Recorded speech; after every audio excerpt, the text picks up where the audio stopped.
Sziasztok gyerekek! Nem titkolt dolog, hogy egyik kedvenc országom Kína, és egy kicsit pozitív előítélettel viseltetem minden iránt, ami kínai, akár legyen szó egy kínai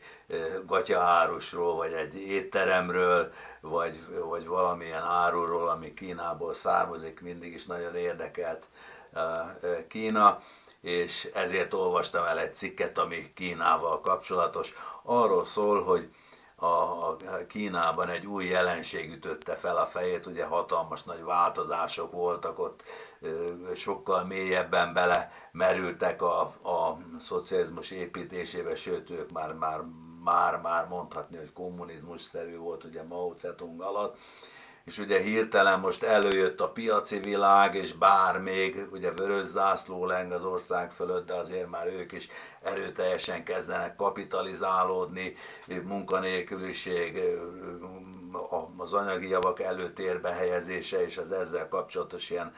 társadalmi és szociológiai problémák is fellépnek. És ezek közül az egyiket vette górcső alá az egyik riporter, és lefotózott fiatalokat, akik egy madzagon káposztát húztak maguk után, és az ember azt mondaná, hogy micsoda őrület ez, micsoda agyrém, és hát az derült ki, hogy a fiatalok úgy érzik, hogy hát nagyon sok negatív gondolat van bennük, és kvázi sétáltatják a káposztát, tehát ügyesen megkötik egy madzaggal, hogy ez ne pújjon ki belőle, és húzzák maguk után a káposztát, és azt mondják, hogy ők sikeresen arra tudják irányítani a negatív gondolataikat, és utána valóban jobban vannak. És hát bizony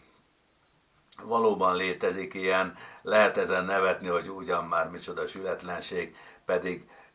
a póttevékenység a nevében is benne van, hogy pót, de az is benne van, hogy tevékenység. Tehát amikor a lovak harc előtt vagy harc helyett csak úgy rukkapálják a földet, amikor valaki összeveszne a feleségével, de helyette inkább az öregszékely kimegy fát vágni. Tehát millió példát tudnánk felsorolni egészen az ókori zsidók azon szokásáig, hogy a főpap évente egyszer hát kézrátétellel átruházta egy kecske bakra Izrael összes bűnét, és azt kiűzték a pusztába a démonok közé, és ilyen kollektív rituálé keretében szabadultak meg a bűneiktől, az árnyoldaluktól, a negatív gondolataiktól, mert addig, ameddig az ember ketté hasítja a világot jóra és rosszra, addig sajnos mindig ott kísérti a bűn, és ott kísértik a negatív gondolatok. Tehát nem tartom én ezt olyan teljesen elveszett ötletnek, jó pofa, meg lehet próbálni, de az igazi szabadulás a negatív gondolatoktól az azzal történik, és azzal valósul meg, hogyha nem osztjuk ketté a világot, elfogadjuk olyannak, amilyen, és a két oldalt egyformán használjuk, ugye a bal lábam mondjuk a negatív oldal, a jobb oldal, a pozitív oldal, ugye a jobb, és ugye a kettőt egyformán használom, nem fél lábon ugrálok, ahogy a két lábamat is egyformán használom, úgy hát természetellenes, vagy a mai jognyelvén nem életszerű, hogy a világnak az egyik részét ugye elutasítom magamtól, és azt nem akarom se befogadni, se kiárasztani a világ felé, és ez lehet öltözkedés, vagy csúnya szavak, vagy Paja Bea